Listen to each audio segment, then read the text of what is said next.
Hey guys, so Kawasaki has now done their press presentation. I watched the whole thing, it was pretty cool. Now, most of the big tidbits there you can find an article or the little key bulletin points. Now, if you're like me and are very interesting in certain mechanical aspects and stuff, maybe you do want to go through and watch the whole thing. Now, the one thing I will comment on that was kind of some details that really caught my eye as far as power goes is now we know it has a 9,500 max RPM range. Now, peak power is coming in at 500 RPMs less at 9,000 RPMs, which means, and they were kind of touting this, that it's going to have a broad, strong power band in this machine. The other thing Kawasaki said, and we now have a visual confirmation, is 90 plus mile an hour top speed. They didn't say a specific number. However, there has been a sneak video now where somebody is going out, and I mean, this H2 is booking it, and when they glance over at the speedometer, we see that it's hit 93. Now, whether that was the end or there was still a little bit more to be squeezed out of it, but it's definitely in that 90 to 100 mile per hour range. Now, the other thing I've been digging around, looking at parts diagrams, stuff like that, is, and depending on what machine you come from, some of this is going to be some big surprises, but is the cost of parts. Now, I'm using Rocky Mountain's ATV's website, going through, looking at the diagrams.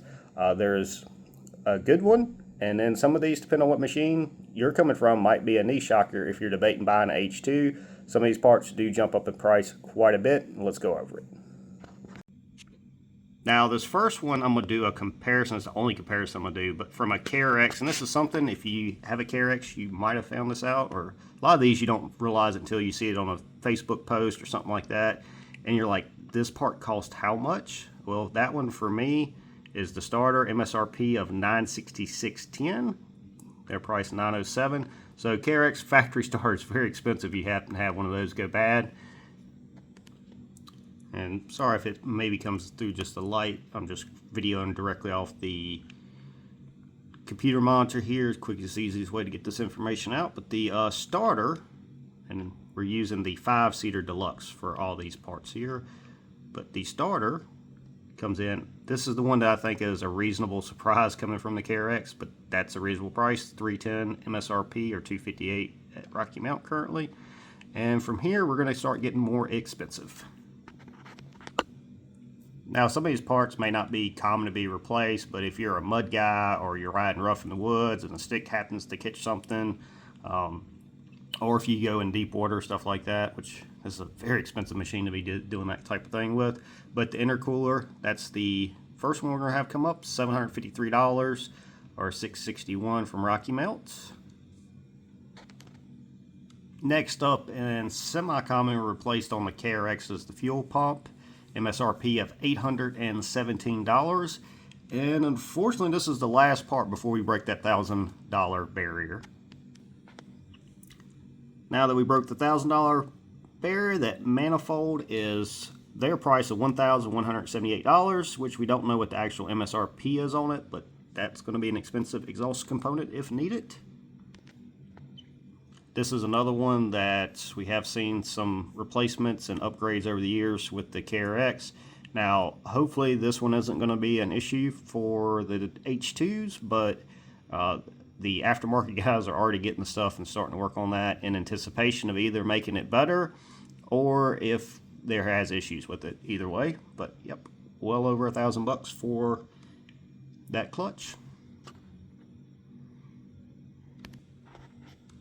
And I haven't seen any spec either way but I kind of doubt it is going to be the case. But the displays being waterproof or not, so if you're one of those deep water guys that really likes to play, that $1,600 center screen there is one you got to worry about.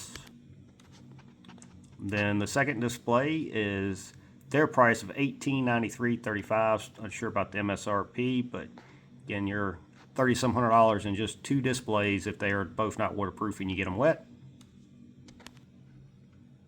I'm sure it's very much a high performance crankshaft, but hopefully you don't need one at their price of $1,500 and some change. So we know this thing's got some suspension on it, but don't get shocked at the price of shocks. And this actually is pretty close to what a KRX's live valve shocks. I think actually a touch cheaper. Shocks $1,550 MSRP. Their cost $1,317. That's for the fronts.